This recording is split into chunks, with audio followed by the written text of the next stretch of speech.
Bonjour, en ce temps de Noël, le Club des Hommes en Noir se posera la question de l'historicité, notamment des saints innocents. Ont-ils existé? Ont-ils été massacrés? Combien étaient-ils? Avec évidemment une répercussion avec notre présent, puisqu'il y a aussi aujourd'hui énormément de saints innocents qui sont détruits chaque année dans le sein de leur mère, avec l'avortement qui est légalisé. Pour ce 10e épisode du Club des Hommes en Noir et de cette deuxième saison, autour de moi, eh bien, à nouveau, le père Paul Coquard de la communauté Saint-Jean, l'abbé Laurence et l'abbé Barthes qui échangeront sur ce thème. Nous nous retrouvons dans un instant.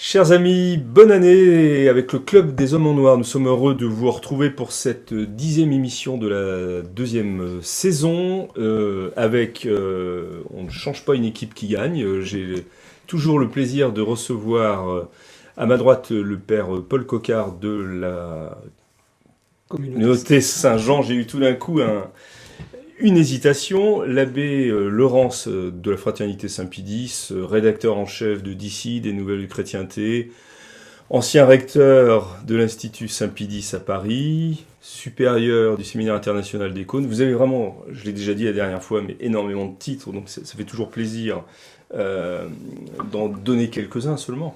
Et puis l'abbé Claude Barthes. Qui n'a pas de titre, donc c'est plus facile. Voilà, c'est plus facile, plus rapide, mais vous êtes quand même le plus habitué de cette émission. Oui. Donc vous êtes un... C'est un titre. C'est un titre, et vous êtes un historique du Club des Hommes en Noir, puisque vous étiez déjà présent avec nous à la radio. Et vous étiez, je pense, sinon dans la première émission en vidéo, au moins dans les premières émissions. Et vous êtes toujours là, et nous vous remercions beaucoup. Monsieur l'abbé, en cette période où nous avons fêté la fête des Saints Innocents, récemment, je voulais vous proposer, messieurs, que nous évoquions, comment dire, l'historicité justement de cet épisode qui certainement vous a marqué comme moi, c'est-à-dire que on ne peut pas rester indifférent, même des siècles après, devant l'idée d'un roi qui donne l'ordre de massacrer des enfants. Ça a évidemment une résonance très forte aujourd'hui avec un autre massacre des innocents, et là à une échelle industrielle tout à fait moderne, qui est l'avortement, légalisé, organisé, remboursé, incité. Ce massacre des innocents, est-ce que historiquement on a quelque idée de la réalité de ce massacre? Est-ce qu'on sait combien il y avait d'enfants? Est-ce qu'on sait comment ça s'est passé? Parce que les évangiles en parlent, mais de manière... Très très sobrement. Très sobrement, oui. Comme Monsieur d'ailleurs, Weber. les évangiles, par rapport à des textes, tant sur ce point-là que sur d'autres, restent extrêmement sobres. Donc la difficulté, si vous voulez, que vous soulevez, que vous évoquez, est le fait que les exégètes modernes font une grande différence entre la vie du Christ adulte et la vie du Christ enfant, les épisodes de l'enfance. Vous voulez dire qu'ils ont des doutes sur... Alors, oui, j'allais ajouter, ils ont des doutes et ils jettent des doutes, assimilant ce qui s'est passé, ce qui nous est rapporté de l'enfance du Christ, tant par saint Luc que par saint Matthieu, puisque ce sont les deux évangiles de l'enfance. Ils jettent des doutes et assimilent ça à une espèce de mythologie, de pièce mythologie qui veut raccorder le Christ avec les prophéties de l'Ancien Testament. Ce qui me paraît pas être... Il est clair que comme disent généralement les exégètes, qu'ils soient rationalistes ou pas, ou semi-rationalistes, que sais-je, qu'il y a une différence littéraire entre les rapports des miracles du Christ adulte et la prédication du Christ adulte, et la passion, qui est encore autre chose, un autre genre littéraire, si on veut, et celle de l'enfance, qui est divers. Mais il est évident que quand on rapproche ces récits de l'enfance du Christ, de récits d'enfance d'hommes importants de l'Antiquité, on s'aperçoit qu'il y a une profusion de choses extraordinaires chez les premiers, ceux de l'Antiquité, alors que les récits évangéliques restent infiniment plus sobres. Toutes choses égales par ailleurs. Le cardinal Ratzinger disait à propos des récits de la Bible, des premiers chapitres de la Genèse, qu'on a souvent comparé à des récits mythologiques, et qu'on peut comparer en effet à des mythologies, par exemple le déluge, le comparer avec des textes équivalents assyriens, chaldéens, etc. Qu'ils n'étaient pas mythologiques, c'était un très beau mot du cardinal Ratzinger, mais qui étaient anti-mythologiques, dans la mesure où en effet le langage est à peu près le même, mais oui, parce que ma question s'éloigne là, monsieur l'abbé. On remonte au déluge. On remonte au déluge. Je veux dire par là que donc il n'y a pas lieu de jeter le discrédit sur ces textes de l'enfance du Christ sous prétexte qu'ils sont d'un genre littéraire différent et qu'ils rapportent des choses qui, somme toute, certes sont miraculeuses. L'Annonciation, par exemple, en Saint-Luc, la venue des mages d'Orient, mais qui ne sont pas... qui peuvent très bien être arrivés. Enfin, je veux dire, qui ne sont pas... incroyables. Merci, monsieur l'abbé. Je me tourne vers l'abbé Laurence ou vers le père Coquart. L'historicité des saints innocents, on a une petite idée ou pas du tout? Parce que j'ai l'impression que l'abbé nous a fait une belle introduction, mais un peu noyé le poisson. Je pensais qu'il fallait faire une introduction. Bien sûr, on va pouvoir parler, mais nous allons en parler de l'historicité même. Et comment ça se pose très concrètement chez les historiens aujourd'hui. Oui. Moi, j'attirerais simplement l'attention sur le fait comment Saint Luc et Saint Matthieu ont pu avoir connaissance des faits. Oui. Alors, je crois que des exégètes plus traditionnel, de la grande tradition, le père, j'oublie son nom actuellement, disait que cet évangile de l'enfance avait été rapporté très certainement par celle qui en était là. Le témoin privilégié. La Vierge Marie. Vierge, bien sûr. Donc elle en a parlé à Luc directement, ou à celui qui était auprès d'elle à la fin de sa vie, Saint Jean. Donc ce serait passé de la Vierge, c'était sa thèse, de la Vierge à Saint Jean, et de Saint Jean à Saint Luc. Donc le témoin historique de l'événement, ça serait principalement la Vierge Marie, oui, qui rapporterait tous ces faits à l'un ou l'autre des évangélistes. Oui. Mais alors, plus là, une prédication tout de même dans la première Église sur l'ensemble de la vie du Christ et sur ces choses-là. Vraisemblablement des traditions ont circulé, issues de la Vierge, bien entendu, mais qui ont été rapportées par les uns, par les autres, avant d'être écrites. En méthode historique, on sait qu'il faut quand même, recouper un peu les témoignements. Ça, c'est très difficile pour les choses de l'Ancien Testament. Il y a certes, par exemple... On parle du Nouveau Testament, ça tombe bien, monsieur l'abbé. L'existence du Christ, si vous voulez, est attestée essentiellement par le Nouveau Testament. Certes, il y a d'autres témoignages, mais qui sont extrêmement brefs. Personne aujourd'hui, aucun historien ne doute l'existence du Christ, de sa mort sous Ponce Pilate, etc. Mais les témoignages, le grand témoignage reste quand même massif. Et les évangiles, d'accord. Donc, y compris pour ceux dont vous nous parlez aujourd'hui. Il y a des sources externes aussi, on peut dire que il y a un historien juif, Joseph. Il y a alors, est-ce qu'il parle des latin, Suétone, on peut dire. Oui, Suétone, effectivement. Tacite, voilà. Tacite. Mais parlons de Flavius et Joseph, il ne me semble pas qu'il parle du massacre des saints innocents. Si, justement, il parle du massacre. C'est le plus intéressant, Flavius Joseph.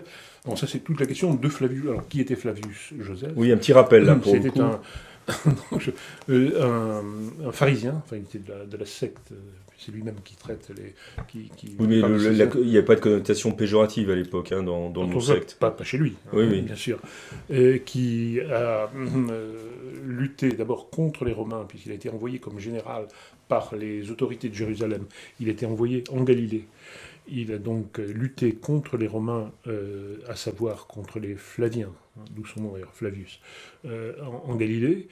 Il a été fait prisonnier, il n'a pas été passé au fil de l'épée, puisqu'il a pu écrire par la suite. C'est ça. Au contraire, il est devenu l'ami des Flaviens, et notamment l'ami de Titus. C'est un collaborateur, quoi. C'est un collaborateur, et il se présente toute sa vie comme un collaborateur, mais un collaborateur qui se veut intelligent, et qui veut expliquer aux Juifs que c'est pas la peine qu'ils se battent, parce que les Romains sont beaucoup plus puissants, et qu'il vaut mieux, à l'intérieur... C'est pas tout à fait faux, ça. À l'intérieur du monde romain, continuer à exercer la religion juive. Et soit par lui-même, soit par la demande des Flaviens, il a écrit toutes sortes de livres en grec, sur la guerre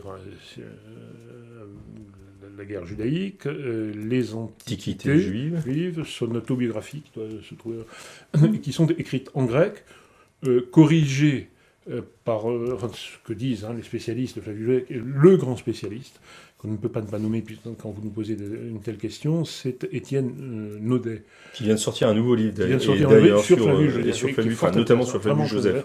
Qui a pu éditer, qui est un homme très sérieux. Et qui, alors, pour en revenir à votre question, il fallait quand même faire cette présentation. Oui, dans les antiquités des Juifs, il est difficile de déterminer. Il y a bien sûr des tas de manuscrits et, semble-t-il, plusieurs couches de rédaction. Une première rédaction qui était très juive et qui a été lissée, on va dire, plus romanisée, latinisée, enfin hellénisée. Hellénisée, oui, mais de grec, effectivement. Et donc, selon Naudet, la version qui contient des allusions à des épisodes qui peuvent intéresser les chrétiens, était généralement considérée comme des rajouts de chrétiens, voilà. Naudet s'inscrit en faux contre cette assertion. Il l'a prouvé. Donc, c'est pas du tout un apologète simpliste, Naudet. C'est au contraire un rationaliste, on va dire, pour le blanchir d'une certaine manière. Et selon lui, cette version, qui est une version plus courte et plus juive, et qui n'est connue que par une version du grec en slavon, serait le premier état. Or, nous y voilà, enfin. Nous y voilà. Bah oui, il fallait peut-être dire. Bon, cette version contient un passage que je vais vous lire sur les saints innocents. Il appelle pas ça les saints innocents. Bien sûr. Sur Hérode. Ceux que nous appelons, nous, les saints innocents. C'est très intéressant aussi par rapport au rôle d'Hérode. Alors, je vous dis tout de suite que le passage en question, si je trouve, le est... comment dire oui, le bruit qu'entendent les auditeurs sont les feuilles de papier de l'abbé Barthes. Était donc est très proche de Saint Matthieu, vous allez voir. Très proche, non pas dans la manière mais en tout cas dans ce qui est dit. Donc il y a eu influence, semble-t-il, tout historien sérieux va dire, il y a influence de l'un sur l'autre. Lequel a influencé l'autre? Est-ce que c'est Saint Matthieu qui a influencé Flavius? Est-ce que c'est Matthieu qui a lu Flavius ou Flavius qui avait lu Saint Matthieu? Ils ont écrit à peu près à la même époque. Bon, c'est très difficile de savoir.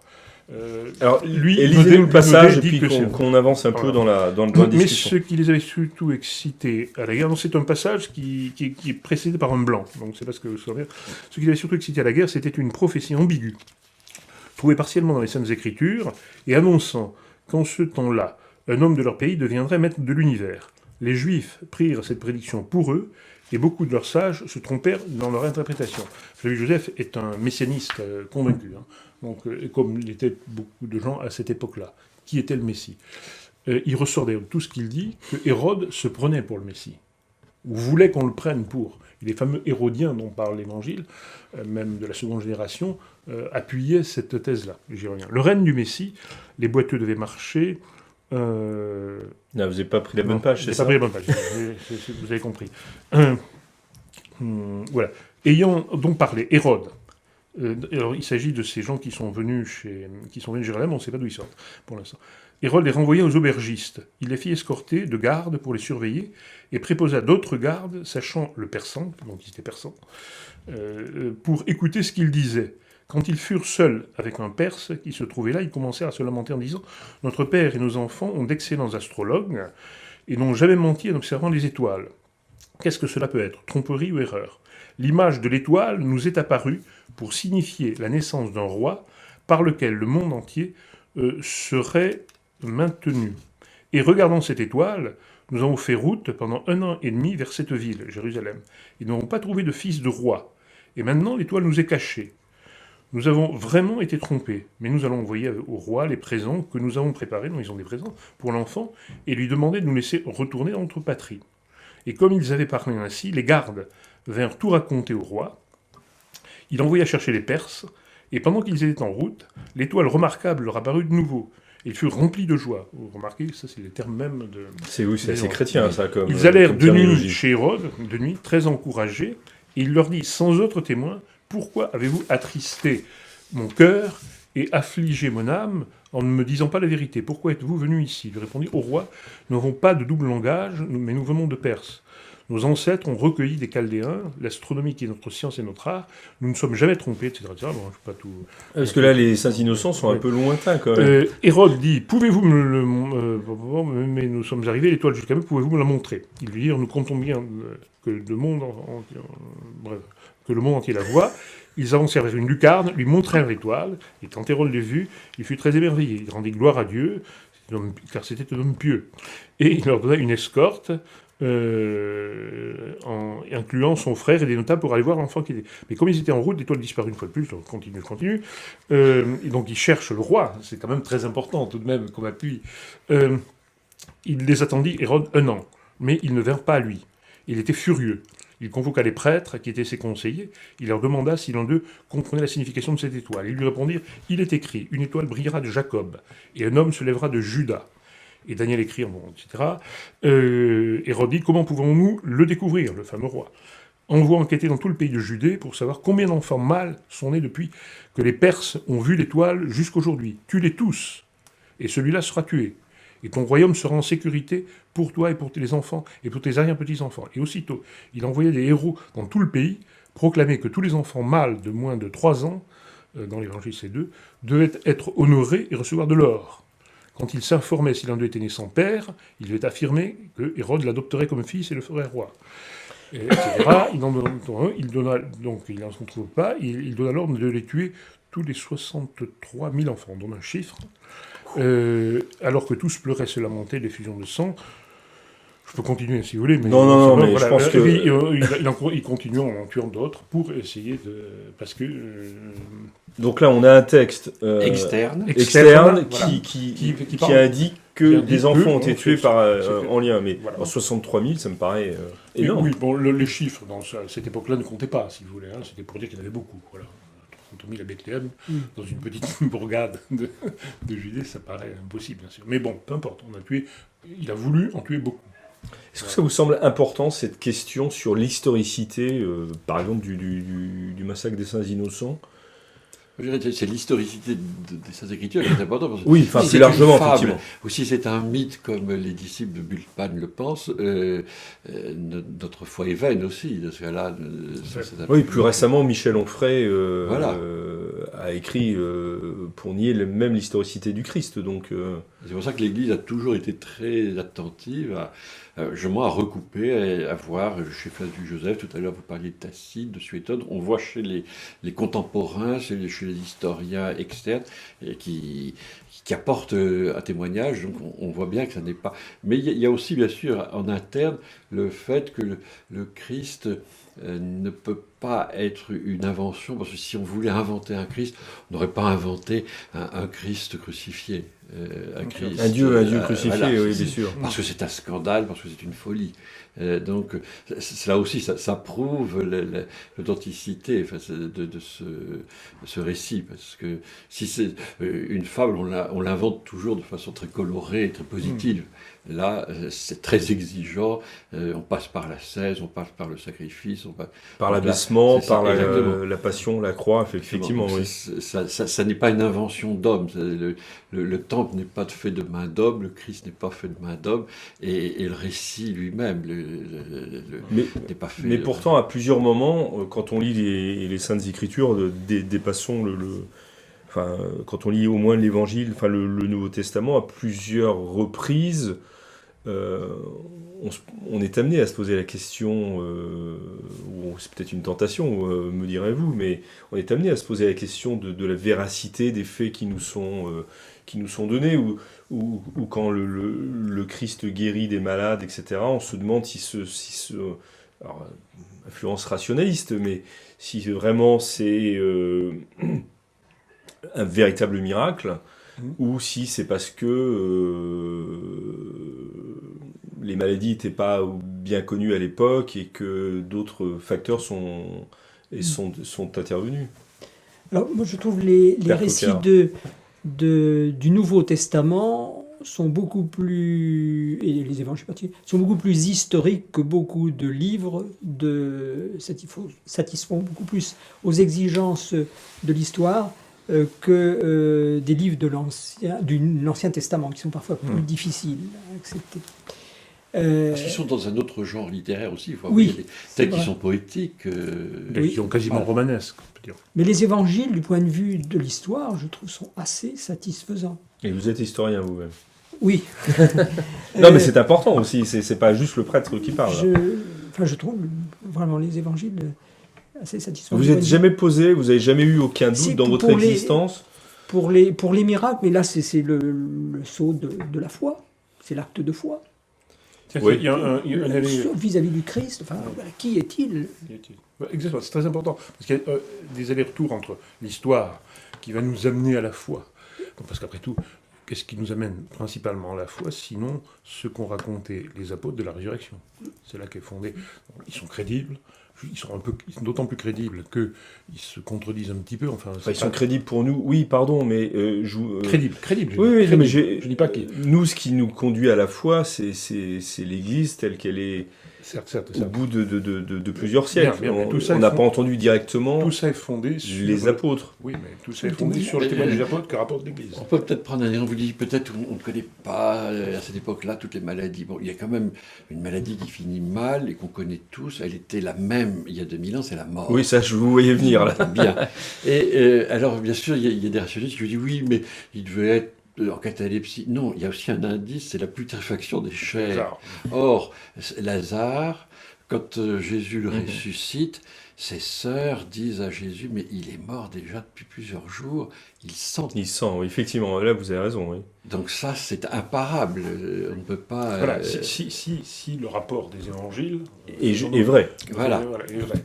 Ce qui revient à ce que vous disiez. Là. Ce qui revient, voilà, mais ça paraît tout à fait vrai, compte tenu que le fond, le principal est vrai, et qui nous apporte, qui nous fait faire l'acte de foi en Jésus, Fils de Dieu, et qui ensuite rejaillit sur le reste, et nous permet de croire au miracle, et de croire d'abord au fait que, c'est capital quand on parle des Saintes Écritures, que les Saintes Écritures sont inspirées, nous sont données par l'inspiration du Saint-Esprit, couvertes par le sceau de la véracité des Saintes Écritures, pardon.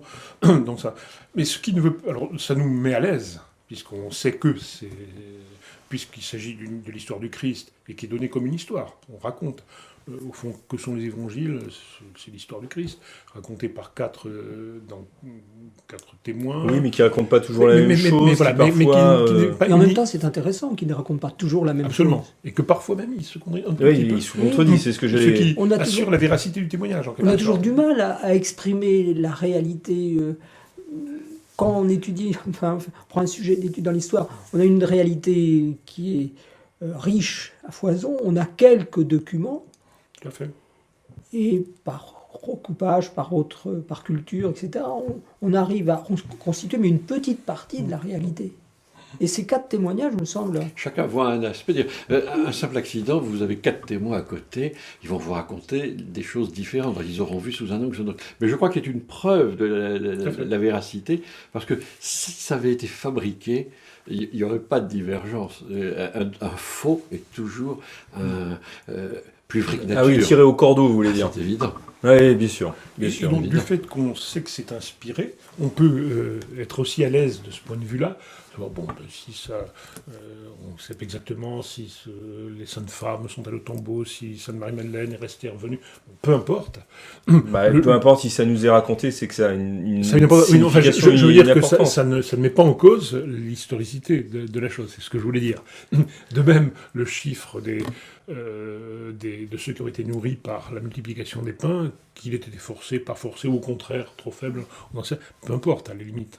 C'est un chiffre qui a en plus une importance symbolique, parce qu'il y a aussi ces choses-là. Vous voulez dire, dans les Saintes Écritures, il y a l'aspect symbolique... qui est déjà dans l'écriture même, pas seulement dans l'interprétation de l'écriture, mais est donné comme tel, pas dans l'Apocalypse, mais aussi dans les Évangiles, et tout spécialement dans Saint Jean.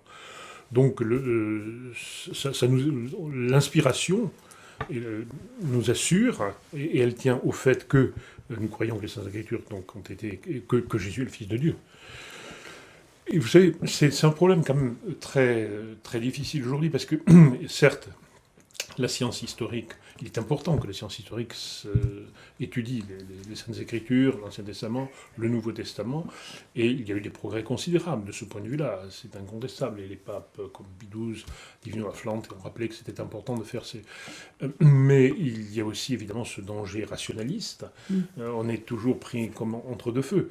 Jusqu'à aujourd'hui, on peut dire que l'exégèse, il y a de bons exégètes, il y a de bons livres exégétiques qu'on peut prudemment recommander pour connaître un petit peu ce qui se dit de la science appliquée aux évangiles, mais il y a aussi, il y a aussi beaucoup de rationalistes. Meyer, le fameux américain catholique, enfin dit catholique, qui est le grand exégète à la mode aujourd'hui, qui est intéressant de lire, qui par parenthèse, reconnaît que la véracité du miracle de la multiplication des pains. Je ne sais pas pourquoi, il y en a beaucoup qui l'éliminent, celui-là. Parce que ça lui a plu. Ça lui a plu, sans doute, ça parle... Mais je crois que c'est important ce que vous dites, c'est vrai qu'il ne faut pas oublier qu'il y a, parfois, c'est une idéologie qui préside un peu à ces travaux, et qui fausse tout. Enfin, d'ailleurs, c'est ce que dénonçait déjà Saint Pie X dans Pascendi, vous avez cité Pie XII, même dans Humani Generis, c'est ce rationalisme qui veut que...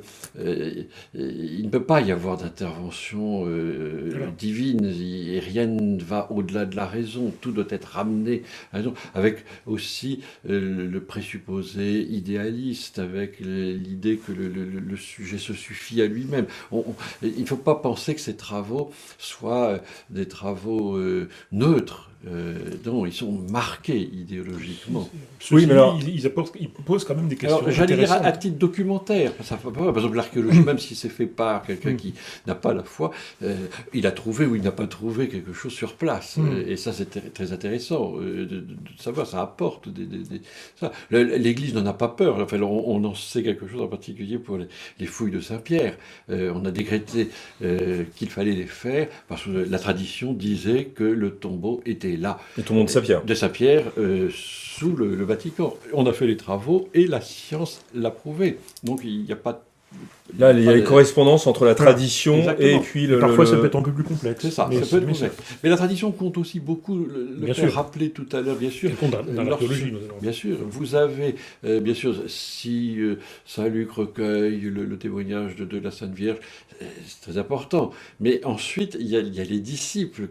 Saint Jean a eu ses disciples aussi. Saint Polycarpe, tout. Alors, c'est très important parce qu'eux, ils ont entendu. Ils n'ont pas simplement simplement lus. Et après, l'Église a fait le discernement. Il y a les évangiles apocryphes qu'elle a toujours écartés. Oui. Il y a sur quels critères, par exemple vous avez aussi, je cite une autre chose, et là, le Concile de Trente a été très sévère aussi. Tout ce qui est légende dorée, ça a été écarté. Et vous avez ce qui reste, la tradition, et qui est reprise par les artistes, par ça. On ne peut pas imaginer qu'on se trompe comme cela, alors qu'il y a des témoins très directs au départ, et puis ensuite une transmission qui se fait de façon sérieuse. Oui, mais en même temps, dans la transmission orale d'un message ou d'un événement, vous le disiez vous-même tout à l'heure, quand on le rapporte, il y a toujours... soit on rajoute des choses, soit on en perd. Pour qu'il faut faire un discernement, il y a une critique qui se fait. Par exemple, le Concile de Trente a écarté tout ce qui était genre légende dorée, oragie, Nicopanie. Et cependant, les évangiles apocryphes peuvent contenir des choses fort intéressantes. Là aussi, la critique peut s'appliquer. Alors, qu'est-ce qu'on appelle évangile apocryphe, pour que ça soit clair pour tous ceux qui nous regardent? Je vais laisser parler la mémoire, mais non, si je vous en prie. Ce qu'il y a d'intéressant, c'est que autant l'évangile de l'enfance dans les évangiles est très sobre, on sait très peu de choses. Donc dans les évangiles canoniques, vous voulez dire? Chez les apocryphes, c'est très bavard. C'est très détaillé, vous voulez dire? Chez certains apocryphes. Mais certains sont très intéressants, notamment tous ceux qui rapportent la vie d'enfants de la Sainte Vierge. Beaucoup de fêtes de la Sainte Vierge, finalement, sont fondées sur des évangiles apocryphes. Mais d'autres sont, on va dire, gnostiques. L'évangile... je cherche le nom... qui rapporte beaucoup de paroles du Christ, dont certaines sont un peu faussées, mais d'autres ne sont pas contenues dans les évangiles et pourtant paraissent véritables. C'est un peu compliqué. Ces évangiles sont souvent aussi tardifs, plutôt du 3e, 4e, 5e siècle. Pas tous, mais souvent. Mais on a un prêtre italien au 18e a découvert ce qu'on appelle le canon de Muratori, qui remonte au 2e siècle et qui nous donne déjà une liste des livres de la Bible qui correspondent qui étaient reçus dans à la fin du 2e siècle. À la fin du 2e qui siècle, correspondent à notre Bible en somme était déjà canonisée. Voilà. Et pour répondre un peu à votre question, un peu à côté, mais quand même dans la question, c'est cette transmission par les églises, cette prédication de ces textes-là et pas d'autres, qui fait que ceux-là sont reconnus comme canoniques. Alors ces textes-là et pas d'autres, c'est les évangiles canoniques, en fait. Les épîtres, etc.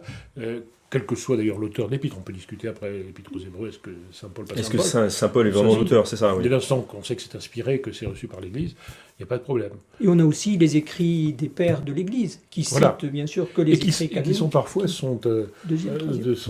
écrits à peu près en même temps que les tout premiers, fin du 1er siècle, début du 2e siècle. Pourquoi les épîtres de Saint Clément ne font pas partie du Nouveau Testament? Enfin, c'est quand même très pieux. 4e pape. Mais, pardon, je reviens sur cette notion d'évangile apocryphe. Ce qu'on appelle les évangiles apocryphes, c'est des évangiles qui n'ont pas été retenus par l'Église, mais qui datent des premiers siècles. C'est pas, par exemple, ou qui sont postérieurs. Qui sont postérieurs aussi. Parfois aussi très proches, mais... ou bien postérieurs. Mais il y a eu des apocryphes tout le temps. Dans l'Ancien Testament, dans les textes retrouvés à Qumran, on trouve pas mal d'apocryphes de l'Ancien Testament, si vous voulez. Et de cette période intermédiaire qui était apparemment très riche entre l'Ancien Testament et le Nouveau Testament, la période dite intertestamentaire. Et beaucoup de choses. Alors ensuite, il y a le discernement de l'Église, mais il y a eu le discernement de la synagogue qui était différent, et qui était les ennemis de Flavius Joseph, justement, pour en venir à lui. Le judaïsme aurait pu s'effondrer avec la destruction du temple. Il a survécu, justement par les pharisiens, et notamment la lignée de Gamaliel, qui ont refondé le christianisme autour du pharisaïsme. Le judaïsme. Autour du pharisaïsme. Pas se tromper. Et comme il y avait une friction extrêmement forte avec les chrétiens, ont judaïsé au maximum et ont enlevé tout ce que les chrétiens, ce sur quoi les chrétiens s'appuyaient pour leur propre prédication, notamment l'Ancien Testament grec. Et notamment, puisque l'Ancien Testament a été traduit à Alexandrie, la fameuse Bible d'Alexandrie, qui est extrêmement intéressante, bien sûr, et qui est celle qui est seule peu près, qui est cité par les livres du Nouveau Testament. Or, certains de ces livres, des livres de l'Ancien Testament, ne sont connus qu'en grec. Ceux-là, la synagogue les a écartés complètement. Donc, alors que l'Église a continué à les retenir. Alors qu'ils étaient acceptés avant la destruction du temple. Ils étaient acceptés avant la destruction du temple, mais bon, là, il n'y avait pas de canon, évidemment, établi aussi clairement. Les deux canons des Saintes Écritures se sont établis l'un contre l'autre, en fait, ou en tout cas l'un face à l'autre, celui de la synagogue, celui du judaïsme, et celui du christianisme, dans les premiers siècles qui ont suivi la naissance du Christ et sa mort. Et le Concile de Trente donc, a reçu l'ensemble de ces textes comme canoniques, tous, y compris ceux qu'on appelait les deutérocanoniques, donc qui étaient censés plus tardifs dans l'Écriture, et alors que les protestants judaïsants, en quelque manière, n'ont retenu que les vétérocanoniques, ceux qui étaient acceptés par la Bible des Massorètes, dont la Bible judaïque. Par la Bible judaïque. Mais vous nous parliez de Flavius Joseph. Oui, Flavius Joseph était très messianiste et a eu des disputes très fortes avec la lignée de Gamaliel. Et semble-t-il, lui était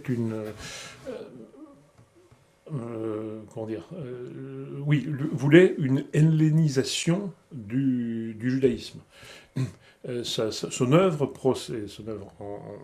en grec procède de cette manière de montrer, comme le fait la Septante d'ailleurs, aux païens, aux Romains, ce qu'était le judaïsme, qui pouvait parfaitement s'avérer. Donc lui aurait au contraire poussé dans le sens, mais c'est pas. Titus voulait faire de lui, semble-t-il, une espèce de chef moral du judaïsme. Ça n'a pas marché. Ça n'a pas marché, c'est clair. Par rapport aux Saintes Écritures, et notamment au Nouveau Testament, comment est-ce qu'on peut réconcilier justement foi et raison pour une lecture, pour que les fidèles s'appuient à la fois évidemment sur leur foi qui leur fait recevoir comme vrai les Saintes Écritures, et en même temps est une approche qui ne nie pas l'apport de l'histoire. C'est peut-être un peu trop large d'ailleurs comme question. C'est le problème. Et peut-être comme c'est le problème, n'y a-t-il pas deux réponses très claires, mais le dernier numéro de la revue thomiste contenait des recensions bibliques faites par le père Margelidon, qui regrettait qu'il n'y ait pas justement de connexion entre la théologie et l'exégèse, pour le dire brièvement. Mais plus concrètement, on peut déjà s'appuyer quand même sur les rapports entre raison et foi. La foi n'est pas un saut dans l'absurde, c'est pas la négation de la raison, mais ça dépasse évidemment la raison. Un miracle dépasse les lois de la nature. Un homme ne ressuscite pas. Donc on admet l'intervention du surnaturel. Mais ça ne détruit pas la nature et ça ne nie pas, on ne demandera pas à quelqu'un qui a la foi de nier sa raison. Là, on est dans une question d'apologétique. Lors d'une précédente émission, on parlait de Louis Junier qui avait fait un petit ouvrage, justement, foi, catholicisme religieux. C'est cela. Il faut défendre la raison parce que c'est une créature de Dieu, mais pas tomber dans le rationalisme qui, lui, alors exclut Dieu. Et il faut à la fois défendre la foi sans tomber dans le fidéisme. Et c'est ça, mais justement, on est toujours dans une espèce d'équilibrisme qui n'est pas facile. Ça n'est pas. Enfin, je ne pense pas que ce soit de l'équilibrisme dans le sens où ça serait une forme d'acrobatie où on risquerait. Non, c'est vraiment une fine pointe, c'est un apex, c'est un sommet. C'est comme une clé de voûte, et ça tient tout. Et si vous favorisez l'un au détriment de l'autre, ça se casse la figure. Oui, mais c'est justement deux tentations qu'on peut rencontrer tous dans notre existence, en fait. Oui. D'autant que la raison, là, pour le coup, va être en activité dans la science historique. Et tout le problème, c'est celui-là. C'est donc cette science historique, elle se développe, elle s'applique aux Saintes Écritures, et voilà. Je vais poser ma question autrement. Est-ce que pour les simples fidèles que nous sommes, est-ce que nous devons nous contenter de lire les Saintes Écritures, point, avec des commentaires spirituels des pères, etc. C'est autre chose de très important, les commentaires mais spirituels. est-ce qu'on doit évacuer toute lecture on doit privilégier la lecture de la parole de Dieu, ça c'est sûr, et prendre d'abord une bonne Bible. Ça c'est encore une autre question, oui. Une bonne Bible catholique, donc qui contienne éventuellement des notes historiques. Mais ne pas être, je crois que c'est important mon père, pas être dans le sola scriptura des protestants. Non. Aucun commentaire, je suis en direct avec Dieu. Ça, non, une Bible catholique, disait les pères. Donc c'est ça, avec des commentaires. Et même effectivement quelques commentaires patristiques, c'est tout à fait nécessaire. Bon, avoir sur le côté un bon catéchisme. Voilà, on construit un trépied pour un fidèle, déjà bien connaître son catéchisme, lire souvent la parole de Dieu, et après, c'est chacun suivant ses dispositions, ses capacités. S'il aime l'histoire, c'est bien de faire un peu d'histoire sur le côté, un peu de philo, un peu de théologie en plus. C'est même, je crois, important du point de vue apologétique, parce qu'on est quand même plongé dans un monde où ces questions se posent. J'ai été interrogé, pas plus tard qu'hier, chez le marchand de journaux, par un monsieur qui m'a dit, je pense que vous êtes catholique? Oui, je ne peux pas vous le cacher, j'ai dit. Qui m'a interrogé la soutane, sur ce point-là, à savoir l'intérêt pour les chrétiens de savoir que le Christ était historique ou pas. Et moi, si je croyais, moi je suis athée, mais si je croyais, ça m'inquiéterait pas, puisque j'aurais la foi, je vois pas pourquoi vous... Mais j'ai dit ici, ça a quand même de l'importance, parce que il faut que la foi n'est pas irrationnelle, elle dépasse la raison, bon, moi je sais l'expliquer. Ce que disait l'abbé Laurent tout de suite. Oui. Mais après, on a des questions aujourd'hui, enfin, combien de fois vous avez rencontré des gens, les parents d'enfants du catéchisme, qui vous parle de la mythologie de l'écriture. Il faut savoir répondre. Il faut donc savoir répondre, et il faut savoir les questions qu'on se pose aujourd'hui. Je crois que il y a toutes sortes de niveaux, bien sûr, de connaissances, mais pour quelqu'un qui est dans certaines capacités, il faut savoir ce qu'il se dit. Et pour ça, il faut lire quelques bons livres. Enfin, quelques bons livres, j'entends pas. Mais toujours en gardant quand même une fréquentation fondamentale de la parole de Dieu et du catéchisme. Et là, c'est ce qu'on appelle la lectio divina. Voilà. Ça ne se lit pas que comme tout le journal. devrait... Ça se médite. Ça se médite, on s'en nourrit. Enfin, tout à l'heure, vous rappeliez à juste titre que pour nous, le massacre des Saints Innocents, ça a une actualité. Ce que nous voyons dans l'histoire sainte, nous le voyons aujourd'hui. Mais c'est évident que nous ne le voyons pas de façon clinique, nous le voyons de façon spirituelle. On voit tous ces enfants morts sans baptême. Les êtres les plus innocents, les plus fragiles, les plus vulnérables, c'est très important. Ça me rappelle, je crois que c'était le père Vessière, qui était le gardien de la Sainte-Baume, et qui a rationné, vous croyez vraiment que Sainte Marie-Madeleine est venue dans cette grotte?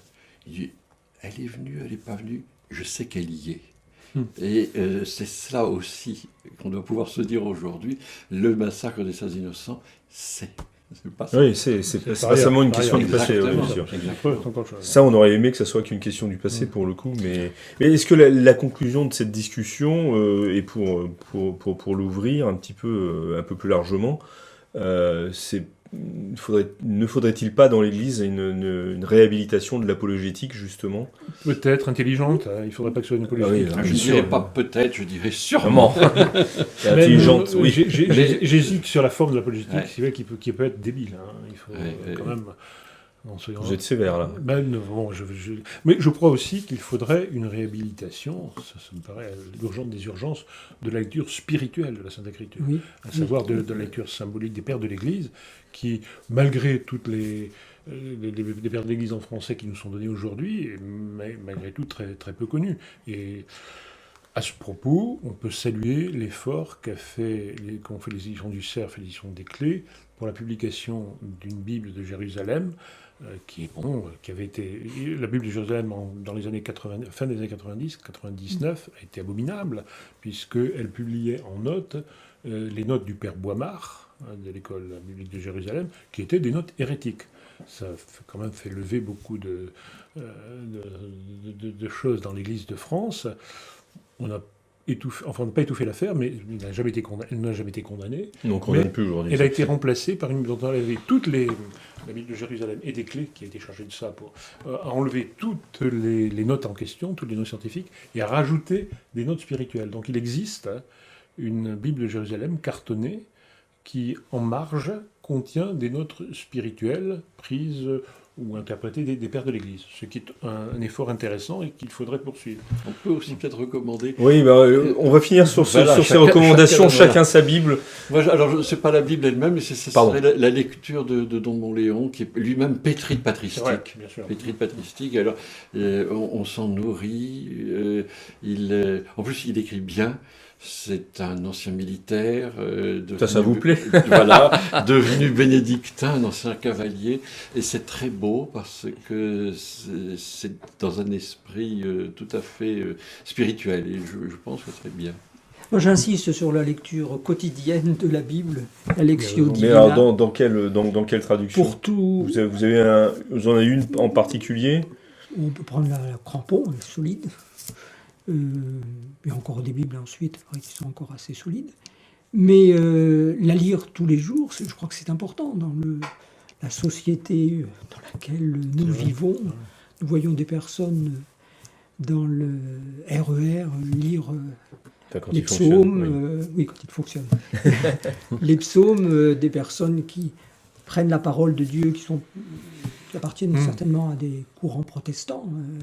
Et on voit aussi des usagers qui lisent le Coran. Oui, mais là aussi, je crois que c'est important aussi de lire la parole de Dieu, la Bible, la connaître. De ne pas se laisser déposséder de la parole de Dieu. Le Nouveau Testament, c'est équivalent en volume au Coran. Et c'est beaucoup plus intéressant. Et donc les chrétiens, il faut qu'ils se réapproprient, qu'ils en fassent leur livre de vie.